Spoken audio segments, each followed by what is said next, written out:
ನಮಸ್ತೆ ಸ್ನೇಹಿತರೆ, ನಾನು ಜಯಪ್ರಭಾ. ನಾನು ಹೀಲರ್ ಹಾಗೆ NLP ಪ್ರಾಕ್ಟೀಷನರ್. ನಿಮಗೆಲ್ಲರಿಗೂ ಟ್ರಾನ್ಸ್ಕ್ವಿಲ್ ಟಚ್ ಕನ್ನಡ ಯೂಟ್ಯೂಬ್ ಚಾನೆಲ್ಗೆ ಸ್ವಾಗತ. ಇವತ್ತಿನ ವಿಡಿಯೋದಲ್ಲಿ ಬಡವರು ಬಡವರಾಗಿ ಯಾಕೆ ಇರ್ತಾರೆ, ಹಾಗೆ ಶ್ರೀಮಂತರು ಯಾಕೆ ಶ್ರೀಮಂತರು ಆಗ್ತಾ ಹೋಗ್ತಾರೆ ಅಂತ ನೋಡೋಣ. ಇಲ್ಲಿ ನಾವು ಮೊದಲನೇದಾಗಿ ಶ್ರೀಮಂತರ ಮೈಂಡ್ ಸೆಟ್ ಮತ್ತೆ ಬಡವರ ಮೈಂಡ್ ಸೆಟ್ ಯಾವ ತರ ಇರುತ್ತೆ ಅಂತ ನೋಡೋಣ. ಬಡವರು ಯಾವಾಗ್ಲೂ ಪ್ರಾಬ್ಲಮ್ ಮೇಲೆ ಫೋಕಸ್ ಮಾಡ್ತಾ ಇರ್ತಾರೆ. ಯಾವತ್ತು ಅವರ ಪ್ರಾಬ್ಲಮ್ಗೆ ಸೊಲ್ಯೂಷನ್ ಕಂಡು ಹಿಡ್ಕಲ್ಲ. ಮತ್ತೆ ಇನ್ನೊಂದೇನಂದ್ರೆ ಅವರಿಗೇನೆ ಅವರ ಬಗ್ಗೆ ನಂಬಿಕೆ ಇರಲ್ಲ. ಅಂದ್ರೆ ಇದು ನನ್ನಿಂದ ಆಗುತ್ತಾ, ಇದು ನಾನ್ ಮಾಡ್ಬೋದಾ, ಎಲ್ಲಿ ನಾನು ಫೇಲ್ಯೂರ್ ಆಗ್ತೀನಿ, ಈ ತರದ ಮೈಂಡ್ ಸೆಟ್ ಅಲ್ಲೇ ಬದುಕ್ತಾ ಇರ್ತಾರೆ. ಹಾಗೆ ಅವರು ಅವರ ಹಣೆ ಬರನ ಯಾವಾಗ್ಲೂ ಬ್ಲೇಮ್ ಮಾಡ್ತಾರೆ. ನನ್ನ ಹಣೆ ಬರನೇ ಇಷ್ಟು, ನನ್ನ ಜೀವನನೇ ಇಷ್ಟು, ಈ ತರದ ನಂಬಿಕೆಯಲ್ಲಿರ್ತಾರೆ. ಇನ್ನೊಂದು ಇಂಪಾರ್ಟೆಂಟ್ ಏನಂದ್ರೆ, ಯಾವಾಗ್ಲೂ ನಾನ್ ನೋಡಿರೋ ಪ್ರಕಾರ ಬಡವರು ಹೇಳೋದು ನನ್ನ ಬ್ಯಾಕ್ ಗ್ರೌಂಡ್ ಸ್ಟ್ರಾಂಗ್ ಇಲ್ಲ, ನನ್ಗೆ ಯಾರು ಸಪೋರ್ಟ್ ಇಲ್ಲ, ನನ್ನಲ್ಲಿ ಪ್ರಾಪರ್ಟಿ ಇಲ್ಲ, ನನಗೆ ಅಪ್ಪ ಅಮ್ಮ ಪ್ರಾಪರ್ಟಿ ಮಾಡಿಟ್ಟಿಲ್ಲ, ಗೌರ್ಮೆಂಟ್ ಇಂದ ಏನು ಸಪೋರ್ಟ್ ಇಲ್ಲ, ಏನು ಫೆಸಿಲಿಟಿ ಕೊಡ್ತಾ ಇಲ್ಲ, ಈ ತರನೇ ಮಾತಾಡ್ಕೊಂಡಿರ್ತಾರೆ. ಯಾವಾಗ ಈ ತರದ ಮೈಂಡ್ ಸೆಟ್ ಇರುತ್ತೆ, ಅವರಿಗೆ ಅವರ ಗೋಲ್ಸ್ ಎಲ್ಲ ರೀಚ್ ಆಗಕ್ಕೆ ಆಗಲ್ಲ. ಶ್ರೀಮಂತರು ಯಾವಾಗ್ಲೂ ಒಂದ್ಸಲ ನಿರ್ಧಾರ ತಗೊಂಡ್ರೆ ಮುನ್ನುಗ್ತಾರೆ. ಏನೇ ಆಗ್ಲಿ ನೋಡೋಣ, ಇದ್ರಲ್ಲಿ ಗೆದ್ರೆ ಗೆಲ್ತೀನಿ, ಸೋತ್ರೆ ಇದರಿಂದ ಒಂದು ಪಾಠ ಕಲಿತೀನಿ ಅನ್ನೋ ಮೈಂಡ್ ಸೆಟ್ ಇಟ್ಕೊಂಡಿರ್ತಾರೆ. ಅಷ್ಟು ಸ್ಟ್ರಾಂಗ್ ಆಗಿ ಬಿಲೀಫ್ ಆಗಿರುತ್ತೆ ಅವರೊಳಗೆ. ಯಾವತ್ತು ಶ್ರೀಮಂತರು ಅವರ ಹಣೆಬರನ ಬ್ಲೇಮ್ ಮಾಡ್ಕೊಳ್ಳಲ್ಲ. ಅವ್ರು ಹೆಂಗಿರ್ತಾರಂತೆ, ನನ್ನ ಹಣೆಬರನ ನಾನೇ ಬರ್ಕೊಳ್ತೀನಿ, ಈ ತರ ಕ್ರಿಯೇಟಿವ್ ಆಗಿ ಥಿಂಕ್ ಮಾಡ್ತಾರೆ. ಅವರು ಯಾವತ್ತೂ ಅವರ ಟ್ಯಾಲೆಂಟ್ ಮೇಲೆ ಡೌಟ್ ಪಡ್ಕೊಳ್ಳಲ್ಲ. ಹಾಗೆ ಅವರಿಗೆ ಅವರು ಸೆಲ್ಫ್ ಬ್ಲೇಮಿಂಗ್ ಕೂಡ ಮಾಡ್ಕೊಳ್ಳಲ್ಲ. ಇನ್ನೊಂದು, ಬಡವರು ಹೆಂಗಿರ್ತಾರೆ ಅಂದ್ರೆ ಯಾವತ್ತೂ ಕೂಡ ಲಾಂಗ್ ಟರ್ಮ್ ಆಗಿ ಆಲೋಚನೆ ಮಾಡಲ್ಲ. ಅವರಿಗೆ ಇಮಿಡಿಯೇಟ್ ಆಗಿ ರಿಸಲ್ಟ್ ಬೇಕು ಅಂತ ಯಾವಾಗ್ಲೂ ಆಶಿಸ್ತಾ ಇರ್ತಾರೆ. ಅದೇ ರೀತಿ ಯಾವುದೇ ನಾಲೆಡ್ಜ್ ಸ್ಕಿಲ್ ನ ಅಪ್ಗ್ರೇಡ್ ಮಾಡ್ಕೊಂಡಿರಲ್ಲ. ಅವರು ಸೆಲ್ಫ್ ಇಂಪ್ರೂವ್ಮೆಂಟ್ ಅಂತ ಯಾವುದೇ ಒಂದು ಇನ್ವೆಸ್ಟ್ ಮಾಡ್ಕೊಂಡಿರಲ್ಲ. ಯಾವಾಗ ಫ್ರೀ ಆಗಿರ್ತಾರೆ ಆವಾಗೆಲ್ಲ ಬೇರೆಯವರ ವಿಷಯ ಮಾತನಾಡಿಕೊಂಡು ಗಾಸಿಪ್ ಮಾಡ್ಕೊಂಡು ಅವರ ಟೈಮ್ ಅನ್ನು ವೇಸ್ಟ್ ಮಾಡ್ತಾ ಇರ್ತಾರೆ. ಅವರಿಗೆ ಟೈಮ್ ಮತ್ತೆ ಮನಿ ಎರಡರ ವ್ಯಾಲ್ಯೂ ಕೂಡ ಗೊತ್ತಿರಲ್ಲ.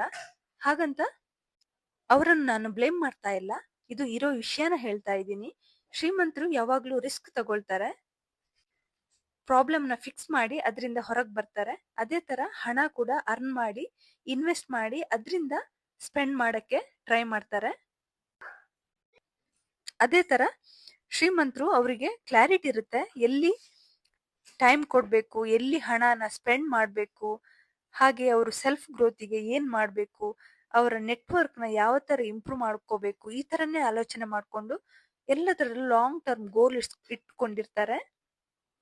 ಹಾಗೆ ಅವರ ಗೋಲ್ ಅಲ್ಲಿ ಕೂಡ ಕ್ಲಿಯರ್ ಕಟ್ ಇರುತ್ತೆ. ಆ ಗೋಲ್ ಅಲ್ಲಿ ಯಾವುದೇ ಕನ್ಫ್ಯೂಷನ್ ಇರಲ್ಲ. ಇನ್ನು ಹೆಚ್ಚಿನ ಬಡವರಿಗೆ ಹಣದ ಬಗ್ಗೆ ಯಾವ ತರ ನಂಬಿಕೆ ಇರುತ್ತೆ ಅಂದ್ರೆ, ಅಥವಾ ಅವ್ರದ್ದು ಇದು ನೆಗೆಟಿವ್ ವೇದವಾಕ್ಯ ಅಂತ ಹೇಳ್ಬೋದು. ಯಾವಾಗ್ಲೂ ಹೆಚ್ಚಿನವ್ರು ಹೇಳ್ತಾ ಇರ್ತಾರೆ, ಹಣ ಬಂದ್ರೆ ಅಹಂಕಾರ ಬರುತ್ತೆ, ಹಣದಿಂದ ಮನಃಶಾಂತಿ ಹಾಳಾಗುತ್ತೆ, ಹಣ ಇರುವ ಕಡೆ ಸಂತೋಷ ಇರಲ್ಲ. ಅದಕ್ಕಿಂತಲೂ ಇನ್ನೊಂದು ಹೆಚ್ಚಾಗಿ ಹೇಳೋದೇನಂದ್ರೆ, ಹಾಸಿಗಿದ್ದಷ್ಟು ಕಾಲು ಚಾಚು. ಇನ್ನೊಂದು ಆವಾಗ ಬರೋ ಡೈಲಾಗ್ ಅಂದ್ರೆ, ನಾನು ಪ್ರೀತಿ ವಿಶ್ವಾಸಕ್ಕೆ ಬದುಕುವವನು, ಹಣಕ್ಕೆ ಅಲ್ಲ. ಹಣ ಇವತ್ತು ಬರುತ್ತೆ, ನಾಳೆ ಹೋಗುತ್ತೆ. ಈ ತರ ಮಾತನಾಡಿ ಅವರಿಗೆ ಲೈಫ್ ಅಲ್ಲಿ ಹಣನ ಅಟ್ರಾಕ್ಟ್ ಮಾಡಕ್ಕೆ ಆಗಲ್ಲ. ಆದ್ರೆ ಶ್ರೀಮಂತರು ಯಾವ ತರ ಅಂದ್ರೆ, ಹಾಸಿಗೆ ಇದ್ದಷ್ಟು ಯಾಕೆ ಕಾಲ್ ಚಾಚಬೇಕು, ಹಾಸಿಗೆನೆ ದೊಡ್ಡ ಮಾಡ್ಕೊಳ್ಳೋಣ ಅಂತ ಆಲೋಚನೆ ಮಾಡ್ತಾರೆ. ದುಡ್ಡು ಬಂದಷ್ಟು ಬರ್ಲಿ, ಯಾರಿಗೆ ರಿಕ್ವೈರ್ಮೆಂಟ್ ಇದೆ ಅವರಿಗೆ ದಾನನ ಮಾಡುವ ಅಂತ ಆಲೋಚನೆ ಮಾಡ್ತಾ ಇರ್ತಾರೆ. ಅಥವಾ ಲೈಫ್ ನ ಇನ್ನೂ ರಿಚ್ ಆಗಿ ಲೀಡ್ ಮಾಡ್ಕೋಬಹುದು ಅಂತ ಥಿಂಕ್ ಮಾಡ್ತಾರೆ. ಅದಕ್ಕೆ ಹೇಳೋದು, ಶ್ರೀಮಂತರ ಆಲೋಚನೆ ತುಂಬಾ ಡಿಫ್ರೆಂಟ್ ಆಗಿರುತ್ತೆ. ಹಾಗೆ ಅವರು ಡಿಫ್ರೆಂಟ್ ಆಗಿ ಎಲ್ಲ ಕೆಲಸನೂ ಕೂಡ ಮಾಡ್ತಾರೆ ಅಂತ ಹೇಳೋದು. ಅವರಿಗೆ ಗೊತ್ತಿರುತ್ತೆ ಹಣದಿಂದ ಎಲ್ಲಾನು ಸರಿ ಹೋಗುತ್ತೆ. ಆದ್ರೆ ಬಡವರ ದೃಷ್ಟಿಕೋನ ಹೆಂಗಿರುತ್ತೆ ಅಂದ್ರೆ, ಇವತ್ತಿನ ಹೊಟ್ಟೆ ತುಂಬಿದ್ರೆ ಸಾಕು, ನಾಳೆದ್ದು ನಾಳೆ ನೋಡೋಣ. ಅದರ ಜೊತೆಗೆ ಅವ್ರಿಗೆ ಏನಾದ್ರೂ ಒಂದು ಗೋಲ್ಸ್ ಇದ್ರು ಅದು ಇಮಿಡಿಯೇಟ್ ಆಗ್ಬೇಕು, ಅದರಲ್ಲಿ ಬೇಗ ರಿಸಲ್ಟ್ ಸಿಗ್ಬೇಕು ಅಂತ ಆಶಿಸ್ತಾ ಇರ್ತಾರೆ. ಅಥವಾ ಬೇಗ ಸಕ್ಸಸ್ ಸಿಗ್ಬೇಕು, ಈ ತರದ ಆಲೋಚನೆ ಮಾಡ್ಕೊಂಡಿರ್ತಾರೆ. ಅವರಿಗೆ ಯಾವುದೇ ವಿಷಯಕ್ಕೆ ಜಾಸ್ತಿ ವೆಯ್ಟ್ ಮಾಡಕ್ಕೆ ತಾಳ್ಮೆನೇ ಇರಲ್ಲ. ಶ್ರೀಮಂತರು ಒಂದು ಬಿಸ್ನೆಸ್ ಸ್ಟಾರ್ಟ್ ಮಾಡ್ಬೇಕಂದ್ರು ದೊಡ್ಡದಾಗಿ ಆಲೋಚನೆ ಮಾಡ್ತಾರೆ. ನಾನು ಇದರಿಂದ 4 ಜನರಿಗೆ ಕೆಲಸ ಕೊಡೋ ತರ ಆಗ್ಬೇಕು. ಯಾವುದೇ ಒಂದು ಕೆಲಸ ಮಾಡೋ ಮುಂಚೆ ಅದರ ಬಗ್ಗೆ ಡೀಪ್ ಆಗಿ ಸ್ಟಡಿ ಮಾಡಿ ಮುಂದುವರಿತಾರೆ. ತುಂಬಾ ಕಾನ್ಫಿಡೆಂಟ್ ಇಂದ ಇರ್ತಾರೆ. ಇನ್ನೊಂದು, ಬಡವರ ಮೈಂಡ್ ಸೆಟ್ ಯಾವ ತರ ಇರುತ್ತೆ ಅಂದ್ರೆ, ಅವರು ಯಾವತ್ತೂ ಕೂಡ ಸೆಲ್ಫ್ ಗ್ರೋತಿಗೆ ಇನ್ವೆಸ್ಟ್ ಮಾಡಲ್ಲ. ಅಂದ್ರೆ ಸ್ಕಿಲ್ ಇಂಪ್ರೂವ್ ಮಾಡೋದು, ನಾಲೆಜ್ ಇಂಪ್ರೂವ್ ಮಾಡೋದು, ಇದಕ್ಕೆಲ್ಲ ಹೋಗುದೇ ಇಲ್ಲ. ನನ್ಗೆ ಇಷ್ಟೇ ಸಾಕು, ಇದರಿಂದ ನನ್ನ ಜೀವನ ನಡೀತಿದೆ, ನನ್ಗೆ ಎಲ್ಲಾನು ಗೊತ್ತಿದೆ, ಇನ್ನು ನಾನು ಜಾಸ್ತಿ ಕಲ್ತು ಏನ್ ಮಾಡ್ಬೇಕು, ಈ ತರದ ಮನಸ್ಥಿತಿಯಲ್ಲಿ ಇರ್ತಾರೆ. ಹಾಗಂತ ಬೇರೆಯವರು ಯಾರಾದ್ರೂ ಲೈಫ್ ಅಲ್ಲಿ ತುಂಬಾ ಗ್ರೋತ್ ಆಗ್ತಾ ಇದ್ದಾರೆ ಅಂದ್ರೆ ಅವರ ಬಗ್ಗೆ ಯಾವಾಗ್ಲೂ ಜಲಸಿ ಮಾಡ್ಕೊಂಡು ಕಂಪೇರ್ ಮಾಡ್ಕೊಂಡು ಇರ್ತಾರೆ. ಆದ್ರೆ ಶ್ರೀಮಂತರು ಅವರ ಸೆಲ್ಫ್ ಗ್ರೋತಿಗೆ ಒಳ್ಳೆ ಒಳ್ಳೆ ಪುಸ್ತಕಗಳನ್ನು ಓದ್ತಾರೆ, ತುಂಬಾ ಅಲ್ಲಿ ಇಲ್ಲಿ ಇನ್ವೆಸ್ಟ್ ಮಾಡ್ತಾರೆ, ಯಾವ್ದಾದ್ರು ಕೋರ್ಸ್ಗಳಿಗೆ ಜಾಯಿನ್ ಆಗ್ತಾರೆ, ಹಾಗೆ ನೆಟ್ವರ್ಕ್ ಇಂಪ್ರೂವ್ ಮಾಡ್ಕೊಳ್ತಾರೆ. ಅವರ ಆಲೋಚನೆಯೇ ವಿಭಿನ್ನವಾಗಿರುತ್ತೆ.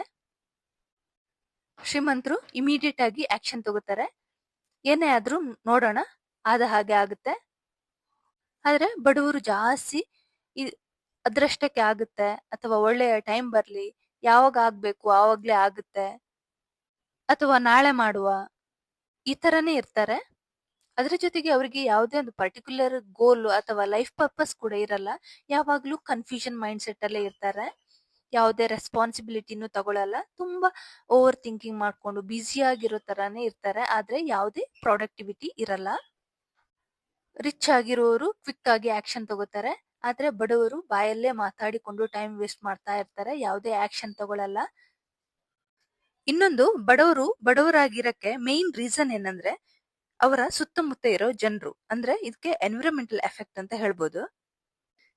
ಬಡವರ ಸುತ್ತಲೂ ಯಾವಾಗ್ಲೂ ನೆಗೆಟಿವ್ ಮಾತನಾಡೋ ಜನರು ಜಾಸ್ತಿ ಇರ್ತಾರೆ. ಬೇರೆಯವರ ಬಗ್ಗೆ ಮಾತನಾಡಿಕೊಂಡು ಗಾಸಿಪ್ ಮಾಡಿಕೊಂಡು ಇರ್ತಾರೆ.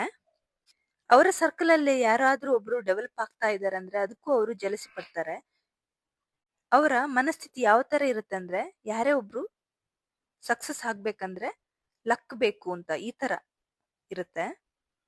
ಅದೇ ತರ ಅವರ ಸರ್ಕಲ್ ಅಲ್ಲಿ ಯಾರಾದ್ರೂ ಏನು ಮಾಡ್ಬೇಕು ಅಂತ ಹೋದ್ರೆ, ಅಂದ್ರೆ ಏನಾದ್ರೂ ಒಂದು ಅಚೀವ್ ಮಾಡ್ಬೇಕು ಅಂತ ಹೋದ್ರೆ ಅವರನ್ನು ಆದಷ್ಟು ಹಿಂದಕ್ಕೆ ತಳ್ಳಕ್ಕೆ ಟ್ರೈ ಮಾಡ್ತಾರೆ. ತುಂಬಾನೇ ಭಯ ಹುಟ್ಟಿಸ್ತಾರೆ. ಇದೆಲ್ಲ ಕಷ್ಟ, ನಿನ್ಗೆ ಆಗಲ್ಲ, ಈ ತರದ ಮಾತೆ ಆಡಿ ಅವ್ರಿಗೆ ಹಿಂದಕ್ಕೆ ಪುಷ್ ಮಾಡ್ತಾರೆ. ಇನ್ನೊಂದೇನಂದ್ರೆ, ಯಾವಾಗ್ಲೂ ಅವರು ಫ್ರೆಂಡ್ಶಿಪ್ ಅನ್ನುವಂಥದ್ದು ಅವರ ಲೆವೆಲ್ ಅಲ್ಲಿ ಇರೋದೇ ಮಾಡ್ತಾರೆ. ಅದಕ್ಕಾಗಿ ಅವರಿಗೆ ಏನು ಅಚೀವ್ ಮಾಡ್ಲಿಕ್ಕೂ ಆಗಲ್ಲ, ಹಾಗೆ ಅದರಿಂದ ಆ ಸರ್ಕಲ್ ಇಂದ ಹೊರಗಡೆ ಬರಕ್ಕೂ ಆಗಲ್ಲ. ಅವರು ಯೋಚಿಸೋದು ಇಲ್ಲ ಈ ಸರ್ಕಲ್ ಇಂದ ಹೊರಗಡೆ ಬರ್ಬೇಕು ಅಂತ. ಇನ್ನು ಶ್ರೀಮಂತರ ಸುತ್ತಲೂ ಎಲ್ರು ಪಾಸಿಟಿವ್ ಮಾತನಾಡೋ ಜನ ಇರ್ತಾರೆ. ಇವರಲ್ಲಿ ಯಾವತ್ತೂ ಕೂಡ ಒಬ್ರಿಗೊಬ್ರು ಜಲಸಿ ಪಡಲ್ಲ. ಅದರ ಬದಲು ಅಪ್ರಿಶಿಯೇಟ್ ಮಾಡ್ಕೊಂಡಿರ್ತಾರೆ. ತುಂಬಾನೇ ಬ್ರಾಡ್ ಮೈಂಡ್ ಸೆಟ್ ಇಟ್ಕೊಂಡಿರ್ತಾರೆ. ಅವರು ಯಾವಾಗ್ಲೂ ಇನ್ನೊಬ್ಬರ ಗ್ರೋತಿಗೆ ಹೆಲ್ಪ್ ಮಾಡ್ತಾರೆ ಅಥವಾ ಸಪೋರ್ಟ್ ಆದ್ರೂ ಮಾಡ್ತಾರೆ. ಈ ತರ ಬ್ರಾಡ್ ಆಗಿ ಆಲೋಚನೆ ಮಾಡ್ತಾ ಇರೋದ್ರಿಂದ ಅವರು ಯಾವತ್ತೂ ಕೂಡ ಅವರ ಹಣೆ ಬರನ ಬ್ಲೇಮ್ ಮಾಡ್ಕೊಳಲ್ಲ. ಅವರ ಮೈಂಡ್ ಸೆಟ್ ಯಾವ ತರ ಇರುತ್ತೆ ಅಂದ್ರೆ, ನನ್ನ ಹಣೆ ಬರನ ನಾನೇ ಸರಿ ಮಾಡ್ಕೊಳ್ತೀನಿ, ನನ್ನ ಹಣೆ ಬರನ ನಾನೇ ಬರ್ಕೊಳ್ತೀನಿ, ಈ ತರ ಆಲೋಚನೆ ಮಾಡ್ಕೊಂಡಿರ್ತಾರೆ. ಇನ್ನು ಬಡವರು ಯಾವಾಗ್ಲೂ ಅವರಲ್ಲಿರುವ ಸಮಸ್ಯೆಗೆ ಅವರು ಬೇರೆಯವರನ್ನು ಬ್ಲೇಮ್ ಮಾಡ್ತಾರೆ. ಅಂದ್ರೆ, ನನ್ನ ಜೀವನ ನನ್ನ ಕಂಟ್ರೋಲ್ ಅಲ್ಲಿ ಇಲ್ಲ, ನನಗೆ ಅಪ್ಪ ಅಮ್ಮ ಆಸ್ತಿ ಮಾಡಿಲ್ಲ, ನಾನು ಹಳ್ಳಿಯಿಂದ ಬಂದವನು, ಹಳ್ಳಿಯಲ್ಲಿ ಇದ್ದೀನಿ, ಅಥವಾ ನನ್ನ ಫ್ಯಾಮಿಲಿಗೆ ನಾನೇ ನೋಡ್ಕೊಳ್ಬೇಕು, ಇದರಿಂದ ಹೊರಗ್ ಬರಕ್ ಆಗ್ತಾ ಇಲ್ಲ ನನ್ಗೆ, ನನ್ನ ಫ್ಯಾಮಿಲಿಗೆ ನನ್ನ ಅವಶ್ಯಕತೆ ಇದೆ, ಅದರಿಂದ ನಾನು ಏನು ಅಚೀವ್ ಮಾಡ್ಲಿಕ್ಕೆ ಆಗ್ತಾ ಇಲ್ಲ, ನನಗೆ ಏನು ಅಚೀವ್ ಮಾಡೋದು ಬೇಡ, ನನ್ನ ಜೀವನ ಸಲೀಸಾಗಿ ನಡೀತಾ ಇದೆ ಅಂದ್ರೆ ಅವರು ಕಂಫರ್ಟ್ ಝೋನ್ ಅಲ್ಲಿ ಇರ್ತಾರೆ. ಅದ್ರ ಜೊತೆಗೆ ಅವರಿಗೆ ಹಣ ಅಂದ್ರೆ ಭಯನೂ ಇರುತ್ತೆ. ಹಣ ಬರುತ್ತೆ ಹೋಗುತ್ತೆ, ಹಣ ಪರ್ಮನೆಂಟ್ ಅಲ್ಲ, ಈ ತರದ ಮೈಂಡ್ ಸೆಟ್ ಅಲ್ಲೇ ಇರ್ತಾರೆ. ಆದ್ರೆ ಶ್ರೀಮಂತರು ಎಷ್ಟು ಬ್ರಾಡ್ ಆಗಿ ಆಲೋಚನೆ ಮಾಡ್ತಾರೆ ಅಂದ್ರೆ, ಯಾರ ಸಪೋರ್ಟ್ ಬೇಕು ಅಂತ ಎಕ್ಸ್ಪೆಕ್ಟೇಷನ್ ಇಟ್ಕೊಳ್ಳಲ್ಲ. ಅವರು ಯಾವಾಗ್ಲೂ ಹೇಗೆ ಥಿಂಕ್ ಮಾಡ್ತಾರೆ ಅಂದ್ರೆ, ಸೋರ್ಸ್ ಆಫ್ ಇನ್ಕಮ್ ಹೇಗೆ ಜಾಸ್ತಿ ಮಾಡ್ಕೊಳ್ಳೋದು ಅಂತ ಆಲೋಚನೆ ಮಾಡ್ತಾರೆ.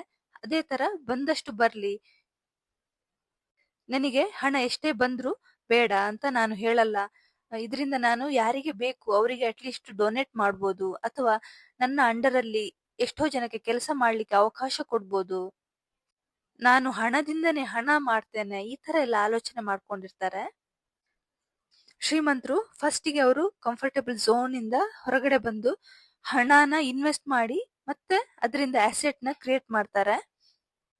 ಇನ್ನು ಕೊನೆಯದಾಗಿ ಬಿಲ್ ಗೇಟ್ಸ್ ಅವರ ಒಂದು ಮಾತಿದೆ, ಆ ಮಾತನ್ನ ಹೇಳಿ ಇಲ್ಲಿಗೆ ಈ ವಿಡಿಯೋನ ಎಂಡ್ ಮಾಡ್ತಾ ಇದ್ದೀನಿ. ಬಿಲ್ ಗೇಟ್ಸ್ ಅವರು ಹೇಳ್ತಾರೆ, ನೀವು ಬಡವರಾಗಿ ಹುಟ್ಟಿದ್ರೆ ಅದು ನಿಮ್ಮ ತಪ್ಪಲ್ಲ. ಅಂದ್ರೆ ನೀವು ಬಡತನದ ಫ್ಯಾಮಿಲಿಯಲ್ಲಿ ಹುಟ್ಟಿದ್ರೆ ಅದು ಖಂಡಿತ ನಿಮ್ಮ ತಪ್ಪಲ್ಲ. ಆದ್ರೆ ನೀವು ಬಡತನದಲ್ಲಿಯೇ ಸತ್ರೆ ಅದು ನಿಮ್ಮ ತಪ್ಪು ಅಂತ ಬಿಲ್ ಗೇಟ್ಸ್ ಅವರು ಹೇಳ್ತಾರೆ. ಇವತ್ತಿನ ವಿಡಿಯೋದಲ್ಲಿ ಬಡವರ ಮೈಂಡ್ ಸೆಟ್ ಮತ್ತೆ ಶ್ರೀಮಂತರ ಮೈಂಡ್ ಸೆಟ್ ಯಾವ ತರ ಇರುತ್ತೆ ಅಂತ ನೋಡಿದ್ವಿ. ಇವತ್ತಿನ ವಿಡಿಯೋ ಇಷ್ಟ ಆದ್ರೆ ಲೈಕ್ ಮಾಡಿ, ಶೇರ್ ಮಾಡಿ, ಸಬ್ಸ್ಕ್ರೈಬ್ ಮಾಡಿ. Thank you for watching.